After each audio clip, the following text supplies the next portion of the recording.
अस्सलाम वालेकुम। आज हम कुरून उला के दौर में उस मुस्लिम कंट्रीब्यूशन की बात करेंगे जो उन्होंने जोग्राफिया यानी ज्योग्राफी के साइंस में की। शुरू के दौर से ही ज्योग्राफी मुसलमानों के लिए खास इंटरेस्ट रखती थी। यानी जब खिलाफत राशिदा के बाद जब मुसलमान दुनिया ने फैलना शुरू किया और एक तरफ ईरान, खुरासान, मावरा और नहर और चीन तक जा पहुंचे, दूसरी तरफ पूरा इराक और शाम फतह हुआ, फिर नॉर्थ अफ्रीका और अंदलुसिया के करीब मुसलमान जा पहुंचे, तो बुनियादी रिक्वायरमेंट्स मुसलमानों की ये बन गई कि पहली बात तो ये कि दुनिया के हर खित्ते से किबले की डायरेक्शन मालूम करना, यानी ये मालूम करना कि मशरिक, मगरिब, शुमाल, जुनूब और वो तमाम सिमतें किस तरफ है कि इंसान किबले की तरफ 5 वक्ता नमाज पढ़ने के लिए मुसलमानों की फंडामेंटल रिक्वायरमेंट है कि मुसलमानों को दुनिया के शक्ल के बारे में, उसके जोग्राफी के बारे में अंदाजा हो। दूसरी तरफ मुस्लिम कॉलोनीज, मुसलमानों ने जो अपने कॉलोनीज और नए नए इलाके आबाद करना शुरू किए, वहां की रिक्वायरमेंट मुसलमानों की यह बनी कि दिफाई नुक्ता नजर से भी और मरकज को, यानी जो मदीना मुनव्वरा में या दमिश्क और बगदाद में जो खिलाफत बनती थी, इसके लिए जरूरी था कि मालूम रखें कि पूरी दुनिया के मुख्तलिफ इलाकों का जोग्राफिया, रास्ते में नहरें, दरिया, समुंदर और आबी रास्ते कौन कौन से हैं कि जहां से दिफाई तौर पर या कॉमर्स और ट्रेड के लिए या सबसे बढ़कर हज के लिए, क्योंकि हज एक ऐसा फरीजा था कि जिसकी वजह से पूरी दुनिया के मुसलमानों को कम से कम खाने काबा की तरफ मक्का तक पहुंचने के लिए और मदीना मुनव्वरा तक पहुंचने के लिए पूरी दुनिया के सफर करने पड़ते थे। तो बुनियादी तौर पर जिस तरह बाकी उलूम मुसलमानों ने इसलिए डेवलप किए कि उनकी बुनियाद भी कुरान और सुन्नत और दीन की रिक्वायरमेंट के ऊपर थी, तो ज्योग्राफी एक बहुत ही इंपॉर्टेंट इल्म के तौर पर मुसलमानों के सामने आया। यह बात हम आपको पहले बता चुके हैं कि इवन इस्लाम लाने से पहले भी ये जो खास तौर पर अरब के कबाइल थे, ये सिल्क रूट के जरिए, यानी चाइना से लेकर यूरोप तक जो ट्रेडिंग हुआ करती थी वो इस तरह थी कि सिल्क रूट से चाइना से सामान, आज की शाराए रेशम जो वो रूट जो बनता है वहां से होती हुई हिंदुस्तान में दाखिल होती, फिर वहां से दरिया सिंध के रास्ते होते हुए ये समुद्र बहिरा अरब तक पहुंचते, फिर बहिरा अरब से बहरी जहाजों में रखकर ये चीजें यमन की बंदरगाह पहुंचाई जाती हैं और फिर यहां से ये ऊंटों के काफिले के जरिए रेड सी के साथ साथ होते हुए मक्का मदीना का जो एक्सेस है, जो ओल्ड रूट, ट्रेड रूट है, यहां से होते हुए ये शाम जाते और शाम से फिर ये बाइजेंटाइन एम्पायर में दाखिल हो जाते। तो उस वक्त के अरब कबाइल भी ज्योग्राफिया से इस पूरे ग्लोबल ट्रेडिंग रूट से वाकिफ थे, लेकिन मुसलमानों के लिए पहली दफा खिलाफत राशिदा के दौर में कि जब पर्शियन और रोमन एम्पायर को फतह किया, खुरासान और मावरा और नहर तक जा पहुंचे और नई नई कॉलोनियां, बस्तियां आबाद करने की जरूरत पड़ी, जैसे कूफा का शहर आबाद किया गया, बसरा का शहर डेवलप किया गया, इसी तरह इराक के अंदर नए शहर आबाद किए गए और मिस्र में खास तौर पर।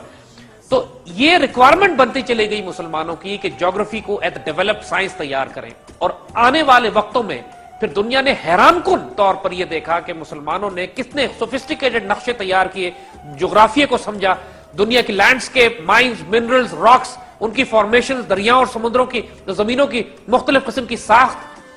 ये सारी साइंसेस पर मुसलमानों ने इतनी तफसील से काम किया जिस पर हम अब आपको ब्रीफली थोड़ा सा इसका बताएंगे। मुसलमान सल्तनत तो खिलाफत बनु उमैया और बनु अब्बास के दौर में फैलकर अपने उरूज पर पहुंच चुकी थी, लेकिन मुसलमानों के तिजारती काफिले और ट्रेडिंग रिलेशनशिप्स जो थे वो इससे भी ज्यादा बड़ी दुनिया से कायम थे। आज के दौर में जो खुदाइयां की गई हैं स्कैंडिनेवियन कंट्रीज में, यानी फिनलैंड में, स्कैंडिनेविया में, रशिया में, काजान वगैरह के इलाकों में भी, वहां से मुसलमान सिक्के मिले और ये इस बात को अच्छी तरह इस बात की गवाही देते हैं कि मुसलमान ट्रेडिंग कॉन्वॉयज, मुसलमानों के काफिले जो हैं वो चीन से लेकर प्रैक्टिकली नॉर्थ पोल तक पहुंचे हुए थे और मुसलमानों के साथ इन इलाकों के तिजारती राब्ते कायम थे। मुसलमान ट्रेडिंग किया करते थे, दुनिया में फिरते थे, बहरी जहाजों के जरिए भी और खुश्की के रास्तों से भी।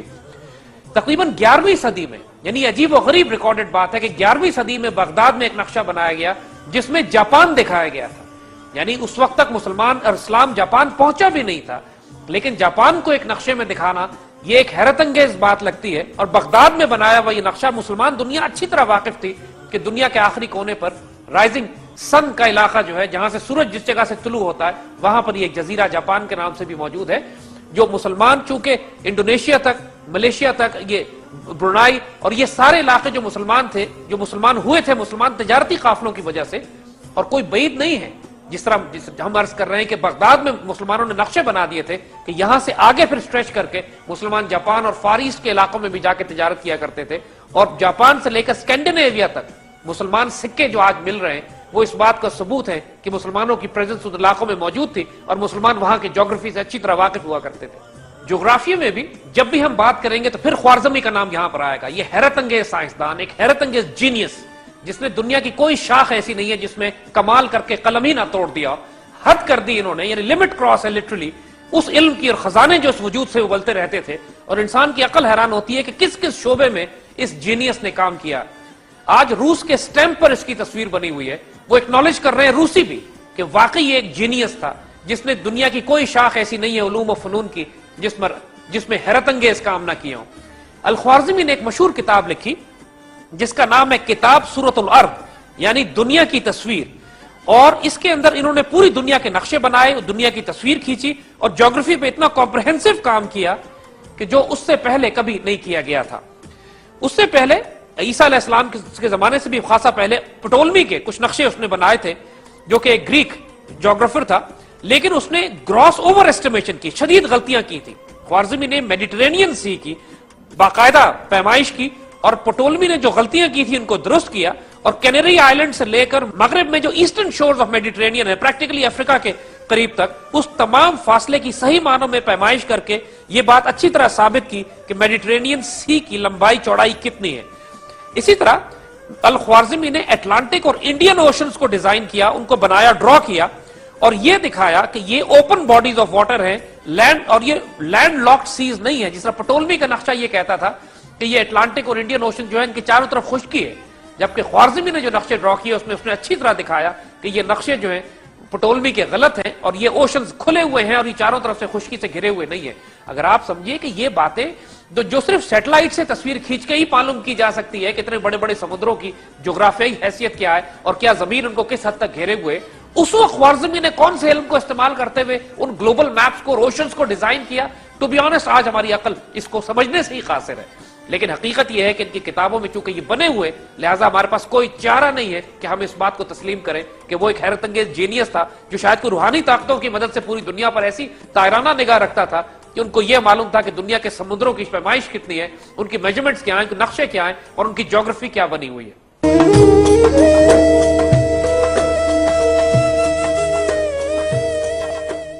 اسی طرح خلیفہ مامون الرشید کا ہم نے بڑا ذکر کیا ہے کہ جو ایک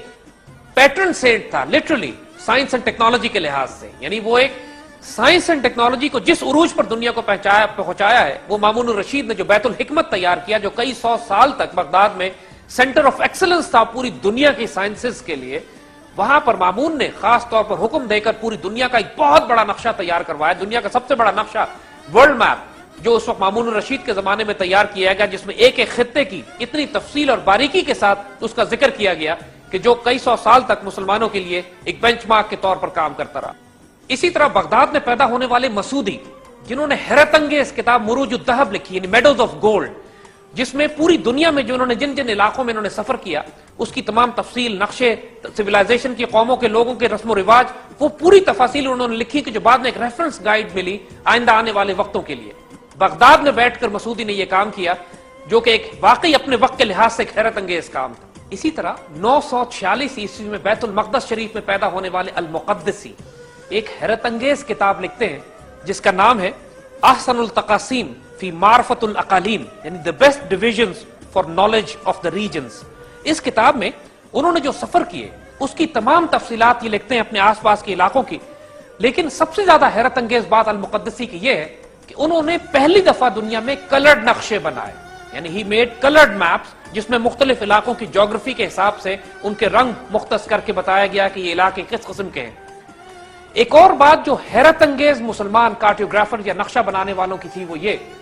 کہ اس میں آج کے نقشوں کے برعکس اپوزٹ ساؤتھ پول کو اوپر دکھایا جاتا تھا، اور اس کی ایک بڑی روحانی وجہ بھی تھی۔ آج کے نقشے اگر آپ دیکھیے تو نارتھ پول کو اوپر دکھایا جاتا ہے اور ساؤتھ کو نیچے دکھایا جاتا ہے، مغربی دنیا اپنے آپ کو اوپر دکھاتی ہے اور مشرقی دنیا اپنے آپ کو اور اس کو نیچے دکھایا جاتا ہے۔ مسلمان نقشے بناتے تھے خانہ کعبہ کو بیچ میں رکھ کر، اور نقشے الٹے بنائے جاتے تھے کہ ساؤتھ پول اوپر ہوتا تھا، نارتھ نیچے، اور اس کی وجہ سے مسلمان دنیا اوپر نظر آتی تھی۔ یہ ایک سائیکولوجیکل ایک امپریشن بھی پڑتا تھا جس میں اس تقدیس کی، اس عزت کی کہ خانہ کعبہ کو جو رسپیکٹ اور عزت دی جاتی ہے، جو پرومیننٹ کیا جاتا ہے، جو سینٹر دنیا کے نقشے اس کے ارد گرد بنائے جاتے تھے۔ تمام پرانے نقشوں میں یہ ایک حیرت انگیز بات ہم کو نظر آتی ہے۔ مسجد نبوی میں مکتبہ عبد العزیز، مسجد نبوی کے نزدیک ایک بڑی لائبریری ہے، وہاں پر پرانے مخطوطات، کچھ ہینڈ ریٹن جیوگرافی کی کتابیں رکھی ہوئی ہیں جن میں آپ کو یہ بات نظر آتی ہے کہ یہ نقشے دنیا کے نارتھ پول کو نیچے اور ساؤتھ پول کو اوپر کر کے دکھایا جاتا ہے۔ اسی طرح مقدسی کا ایک حیرت انگیز کام یہ تھا کہ انہوں نے لیٹیٹیوڈ اور لانگیٹیوڈ کو دنیا کے نقشے پہ ڈیزائن کیا، جس کی وجہ سے ایسٹرولاب اور دوسرے انسٹرومنٹس کو استعمال کرتے ہوئے دنیا میں سفر کرنا، سمندروں میں سفر کرنا پاسبل ہوا۔ جیوگرافی اور کارٹوگرافی کی ہسٹری بھی مکمل نہیں ہوتی جب تک اس میں ہم البیرونی کا ذکر نہ کریں، وہی حیرت انگیز مسلمان سائنسدان جو سلطان محمود غزنوی کے دربار سے وابستہ تھے اور جنہوں نے ایسٹرونومی، میتھمیٹکس، کیمسٹری، فزکس اور دنیا کی تمام علوم کے اوپر، ہسٹری اور سوشیولوجی پر اتنی تفصیل سے کام کیا ہے کہ واقعی اپنے وقت کے اعلیٰ ترین، عظیم ترین جینیس تصور کیے جا سکتے ہیں۔ البیرونی نے جیوگرافی، کارٹوگرافی اور منرالوجی پر جتنا کام کیا ہے، معدنیات کے حوالے سے جتنا کام کیا ہے، وہ بذات خود عقلوں کو دنگ کر دینے والی سائنسز ہیں۔ صرف 22 سال کی عمر میں البیرونی کئی کتابیں جیوگرافی پر، کارٹوگرافی اور نقشے اور میپ ریڈنگ پہ لکھ چکے تھے پریکٹیکلی، اور اس میں یہ تفصیل سے لکھ چکے تھے کہ ایک گول سرفیس کو، یعنی جس طرح دنیا کی گولائی کو ایک نقشے پہ، فلیٹ نقشے پہ کس طرح پروجیکٹ کیا جاتا ہے۔ کارٹوگرافی کی یہ اتنی ایڈوانس سائنس ہے کہ جو پریکٹیکلی کئی صدیوں کے بعد انسان نے یورپ میں اور مغرب میں اور چائنا میں پہنچی۔ البیرونی 22 سال کی عمر میں یہ ساری کتابیں لکھ کر دنیا میں وہ نقشے بنا چکے تھے کہ جو دنیا کی گولائی کو فلیٹ سرفیس پہ پروجیکٹ کرتی ہے۔ آج البیرونی کے یہ اوریجنل کام، ان کے مخطوطات، ان کے مینuscripts موجود ہیں جن میں یہ تصویریں اور ڈائیگرام بنے ہوئے ہیں، جہاں پہ یہ پوری دنیا کی میپنگ کر کے انسانوں کو یہ بتا رہے ہیں کہ اس وقت کی دنیا کی جیوگرافی، اس کی تقسیم، اس کے ڈویژنز، اس کے کانٹیننٹل ڈیوائڈز، یہ ساری تقسیم کس حوالے سے ہے۔ آپ کو یہ یقین نہیں آئے گا کہ Al-Biruni is also considered the father of geodesy, یعنی دنیا میں آتش فشاں کے پھٹنے سے، سیلابوں کے آنے سے، زمینوں کے پھٹنے سے، زلزلوں کے ہونے سے جو دنیا میں تقسیم ہوتی ہے، جو تبدیلی رونما ہوتی ہے زمین میں، جیوگرافی میں، اس اسپیشل سائنس کو، یعنی خاص طور پر انہوں نے تفصیل سے لکھا سیڈیمنٹری راکس، میٹامورفک راکس، اگنیس راکس اور ان کے تمام مختلف قسم کے سٹرکچرز، مختلف قسم کی دنیا کی لیئرز آف ارتھ کے اوپر، یعنی حیرت انگیز طور پر it's almost impossible for one man to know all those sciences جس کے اوپر البیرونی ایک کمپریہنسو ڈاکومنٹس اینڈ ٹریٹائز اور انسائکلوپیڈیاز لکھ رہے تھے۔ ان کی وہ کتابیں آج بھی اویلیبل ہیں جن پر انہوں نے تفصیل سے دنیا کی جیوگرافی اور ان کی فارمیشنز آف راکس اور formation of crest of the earth اور ان ساری تفصیلات کے اوپر ذکر کیا ہے۔ واقعی یقین کیجئے انسان کی عقل نہیں مانتی اس بات کو کہ اتنا بڑا جینیس کیسے پیدا ہو سکتا ہے کہ جو پریکٹیکلی ہر سائنس پر اس حد تک تفصیل سے لکھے کہ آج بھی انسانوں کی عقلیں حیران ہو کہ کس طریقے سے ممکن ہے کہ ایک فرد اتنا بڑا علمی خزانہ رکھے اور ابلتا ہوا چشمہ ہو علم کا اور فنون کا اور سائنٹیفک ڈسکوری اور نالج کا۔ البیرونی کی ایک مشہور کتاب ہے کتاب الجواہر کے نام سے، the book of minerals and gemstones, جس میں انہوں نے پورے جتنے بھی منرلز ہیں ان کے اوپر، جیم سٹونز میں ان کے ایٹریبیوٹس، ان کی خصوصیات، ان کو نکالا کیسے جاتا ہے، ان کو ڈسکور کیسے کیا جاتا ہے، پالشنگ کٹنگ کیسے کی جاتی ہے، وہ کس کام آتے ہیں۔ It's an amazing document. کتاب الجواہر اپنے دور میں بھی ایک حیرت انگیز ڈاکومنٹ تھا اور آج بھی انسانوں کو حیران کرتا ہے کہ بغیر لیبارٹری ٹیسٹنگ کے، بغیر ان کی کیمیکل اور کمپوزیشن انالیسس کیے بغیر البیرونی نے یہ ساری باتیں کس طرح لکھ ڈالی۔ جب تک کہ روحانی طاقتیں ان بزرگوں کے ساتھ نہ ہو، یہ عقل نہیں مان سکتی کہ کس طرح یہ لوگ ایسی حیرت انگیز ڈسکوریز کیا کرتے تھے۔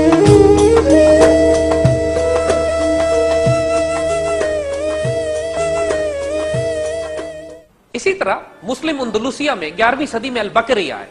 البکری نے ایک حیرت انگیز کتاب لکھی، کتاب المسالک والممالک، یعنی the book of highways and the kingdoms, اور انہوں نے یورپ کی، نارتھ افریقہ کی اور مسلم مڈل ایسٹ کے بارے میں تفصیلات اتنی خوبصورتی سے درج کی، کرونالوجیکل آرڈر میں شہروں کے نام لکھے، قصبوں کے نام لکھے، سڑکوں کے نام لکھے، اس میں ساری تفصیلات بتائیں، ایک کمپریہنسو ڈیٹا بیس بنا دیا پریکٹیکلی یورپ، نارتھ افریقہ اور مڈل ایسٹ کا، کہ جو آنے والی صدیوں میں ایک ریفرنس گائیڈ کے طور پر استعمال ہوتا رہا۔ 11ویں صدی عیسوی میں اسپین میں پیدا ہونے والے الادریسی ایک اور حیرت انگیز وجود ہے۔ انہوں نے ایک مشہور کتاب لکھی جس کا نام ہے نزہۃ المشتاق فی اشتراق الآفاق، یعنی the delight of those who desires to journey through the climates. It's a geographical encyclopaedia, یعنی وہ لوگ کہ جو دنیا میں سفر کرنا چاہتے ہیں ان کی پسند کی ایک کتاب، پریکٹیکلی اس کو اردو میں اگر فری ٹرانسلیشن کریں تو یہ بنتا ہے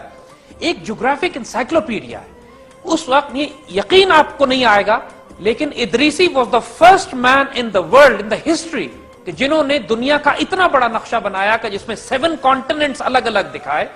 اپنے ساتھ بر اعظم جو آج سیٹلائٹ سے ڈسکور کر کے جن کے نقشے بنائے گئے ہیں وہ ادریسی نے ڈیزائن کیے، ادریسی نے بنائے۔ انہوں نے اچھی طریقے سے ان کو ایک ایک جگہ کو چارٹ آؤٹ کیا، میپ کیا، ان پہ نام لکھے، ان کی لوکیشن بتائیں، اور ग्लोबल ज्योग्राफी और ग्लोबल कार्टोग्राफी और मैप रीडिंग में एक ऐसी शानदार किताब लिखी जो कई 100 साल तक स्टैंडर्ड टेक्स्ट बुक रही दुनिया में, मशरिक और मगरिब में, on cartography and map reading. Idrisi ने यह नक्शा 1166 में बनाया था और प्रैक्टिकली उस वक्त की दुनिया के तमाम नोन सड़क, रास्ते, शहर, दरिया, समुंदर, पहाड़, इवन कॉन्टिनेंट्स और समुंदर भी उसमें इतनी तफसील से बयान की कि वो नक्शा आज भी सलामत है। इदरीसी की किताबें आज भी पुरानी पुरानी लाइब्रेरीज में मिलती हैं, उनके मखतूतात की फोटोकॉपीज या उनके इमेजेस कई दुनिया में आज भी रेफरेंस और बेंचमार्क के तौर पर इस्तेमाल किए जाते हैं कि किस तरह मिडिवल टाइम्स में कुरून उला में मुसलमानों के एक इतना बड़ा कार्टोग्राफर पैदा हुआ था। इनके बनाए हुए नक्शे लैटिनाइज किए गए, लैटिन जबानों में ट्रांसलेट किए गए, बहुत सारे मैन्युस्क्रिप्ट स्पेन से यूरोप पहुंचे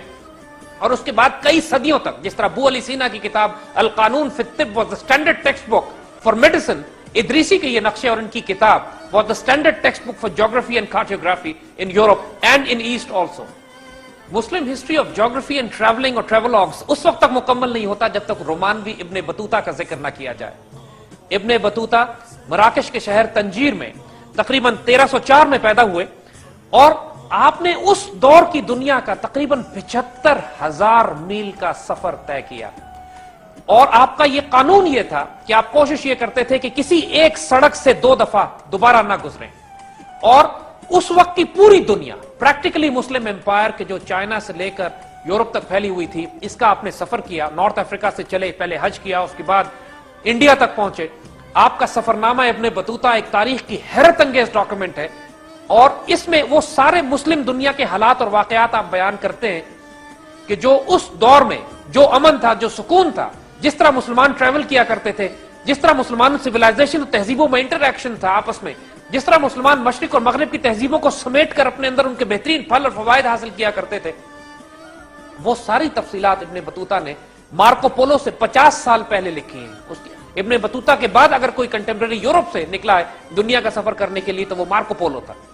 इब्ने बतूता ही ने अल जजीरी का जिक्र भी किया है अपनी इस किताब में। अल जजीरी, जिसका जिक्र हम आगे करेंगे, एक मुसलमान मैकेनिकल इंजीनियर और एक जीनियस जिसने दुनिया को पहले robotic computers, practically mechanical moving devices और ऐसे ऐसे इंजीनियरिंग लिटरली मैजिकल डिवाइसेस बनाई उस मिडिल एजेस में कि आज भी इंसानों की अकल दंग है। आइंदा आने वाले प्रोग्रामों में अल जजीरे पे हम तफसीली बात करेंगे, लेकिन इब्ने बतूता भी उनके इन्वेंशन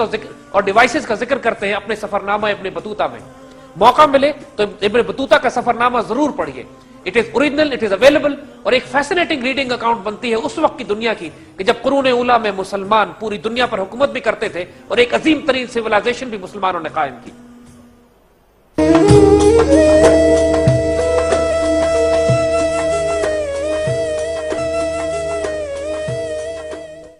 कुरून उला के आखिरी दौर में तकरीबन 1430 के आसपास इब्ने माजिद पैदा होते हैं, जिनका ताल्लुक आज के यूएई यानी मुत्तहिदा अरब इमारात के इलाकों से है। और इब्ने माजिद अपने वक्त के कई 100 साल बाद भी और पहले भी एक हैरत अंगेज मरीनर, नेविगेटर और समुंदर और उसके तमाम रास्तों के असूल और कवायद और समुद्री जहाज की नेविगेशन के हवाले से दुनिया में एक अजीम तरीन अथॉरिटी के तौर पर तस्वर किए जाते हैं। इब्ने माजिद ने समुद्री नेविगेशन पर कई किताबें लिखी और उन किताबों को पूरी दुनिया में तकसीम किया गया, जिसकी वजह से मुसलमान, खासतौर पर मिडल ईस्ट के अरब्स, उनको यह मौका मिला कि हिंदुस्तान, फार ईस्ट और हत्ता के दूर दूर के इलाकों में, ईस्ट इंडीज और वेस्ट इंडीज वगैरह तक के इलाकों में जाकर मुसलमान नेविगेटर पूरी दुनिया में नेविगेट करते थे, जिन इल्म की बुनियाद पर कि जो इब्ने माजिद ने अपनी किताबों में जिक्र किया था। इब्ने माजिद की सबसे मशहूर किताब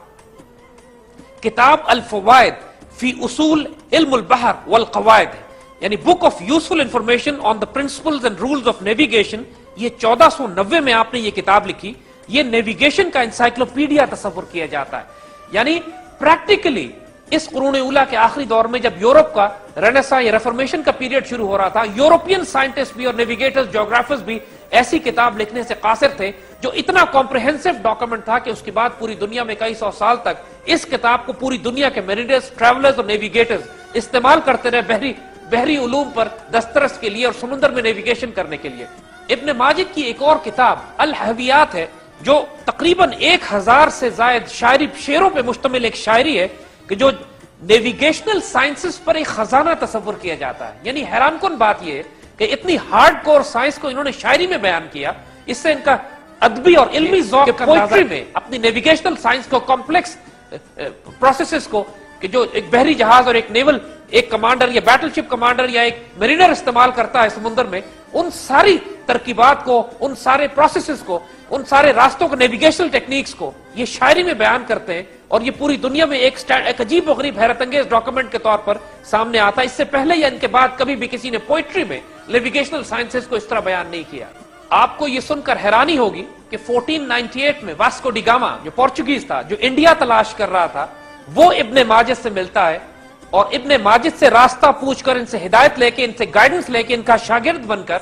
फिर वो इस काबिल होता है कि फिर वो इंडिया के across Cape of Good Hope से होता हुआ हिंदुस्तान पहुंचे और वहां से फिर हिंदुस्तान को डिस्कवर करे। और आने वाले वक्तों में पोर्चुगीज के लिए ये रास्ता खोलना, वास्को डी गामा जिसने ये रास्ता खोला था, उसको भी गाइड करने वाले, उसको बताने वाले, जिसने इस्तेफाजा किया उन किताबों से कि जो इब्ने माजिद ने लिखी थी। और ये तमाम तर क्रेडिट यूरोपियन नेविगेशन से जो फायदा हासिल किया, जो उस वक्त का जो कॉलोनियल पीरियड या उस वक्त ये जो मशरक में अपनी कॉलोनीज बनाने के लिए बहरी जहाज लेके तजारती रास्ते तलाश करने के लिए दुनिया में फिर रहे थे,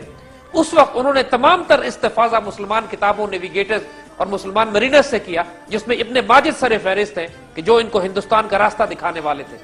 आइंदा आने वाले वक्तों में किसको मालूम था कि इसी रास्ते को इस्तेमाल करके ये मगरबी कौमें पूरे हिंदुस्तान को एक अपनी कॉलोनी बना लेंगी और मुसलमानों को यहां पर नुकसान उठाना पड़ेगा। ये कुदरत के अपने राज हैं। जो कौमें अपने उलूम को जाया कर देती हैं और इनके उलूम जब दूसरी कौमों के पास जाते हैं, फिर वो उनके उरूज का वक्त होता है। इब्ने माजिद मुसलमानों के आखिरी दौर में आए, इसके बाद मुसलमानों का जवाल शुरू होने वाला था। प्रैक्टिकली कुरून उला के दौर खत्म हो रहे थे और इस वक्त ये वो वक्त था कि जब मुसलमानों के उलूम को इस्तेमाल करके यूरोपियन और मगरबी कौमें अपना रेनेसां, रेफॉर्मेशन, इंडस्ट्रियल एज और कॉलोनियल एज को शुरू करने जा रही थी। आपको यह भी सुनकर हैरत होगी कि अमेरिका की डिस्कवरी में सबसे बड़ा किरदार मुसलमान फलसफी और साइंसदान और फिलोसोफर इब्ने रुश्द का है। क्रिस्टोफर कोलंबस ने यह खत एक लिखा है अपने एक जानने वाले को, जिसमें उसने जिक्र किया इस बात का कि यह तस्वुर के एक नई दुनिया हो सकती है, दुनिया के दूसरे कोने पर, समुद्र के परले पार।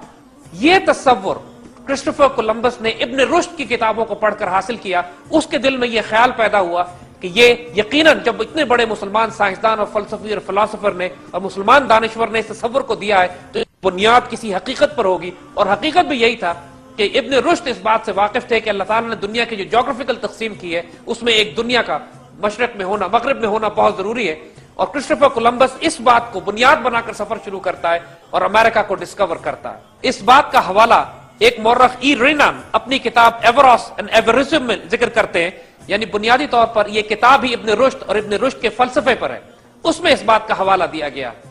ये एक थोड़ा सा तारुफ हमने आपके सामने मुस्लिम कंट्रीब्यूशन टू ज्योग्राफी के हवाले से किया है। आज की मॉडर्न दुनिया जिस ज्योग्राफी को जानती है उसकी बुनियाद भी हमारे कुरून उला के बुजुर्गों ने रखी। यानी एक हैरान कुन बात है, एक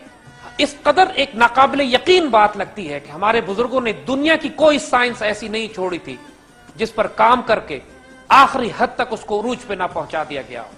यह बात अच्छी तरह वाज़ेह हो जाती है। तो ये हमारे बुजुर्ग अपनी तमाम कामों की बुनियाद कुरान और सुन्नत और उम्मत मुस्लिमा के साथ यकजहती के ऊपर रखा करते थे। ये हमसे कहीं ज्यादा करीब थे कुरान और सुन्नत के। मिल्लत इस्लामिया में शरीयत का निजाम नाफिज हुआ करता था। मुसलमान अपनी अकदार के ऊपर थे। पूरी दुनिया मुसलमानों को देखकर सीखती थी। मुसलमान मगरिब से कुछ सीखते नहीं थे सिवाय ज़ाहिरी साइंस और टेक्नोलॉजी और उलूम के, अगर कुछ सीखने को मिले, लेकिन उनके इखलाक और किरदार और अतवार और वैल्यूज का मुसलमानों को उससे कोई वास्ता नहीं था। दुनिया मुसलमानों के पास आकर सीखती थी। अरबी जबान साइंस एंड टेक्नोलॉजी की जबान थी और ऐसी ऐसी किताबें लिखी गई कि जो आज भी इंसान की अक्लें हैरान होती हैं जिनको पढ़कर, जो लाइब्रेरियों में आज भी यूरोप की और मगरिब की लाइब्रेरियों में रखी हुई है। और अब वक्त आया है कि मुसलमान उन किताबों को देखकर अपने कुरून उला के बुजुर्गों के वाकयात से सबक हासिल करें। इंशाअल्लाह आइंदा प्रोग्रामों में हम फिजिक्स, केमिस्ट्री के हवाले से जो मुस्लिम कंट्रीब्यूशन है आर्ट्स एंड आर्किटेक्चर में और अंदलूसिया की जो हैरत अंगेज सिविलाइजेशन मुसलमानों ने बनाई, उस पर इंशाअल्लाह तफसील से बात करें।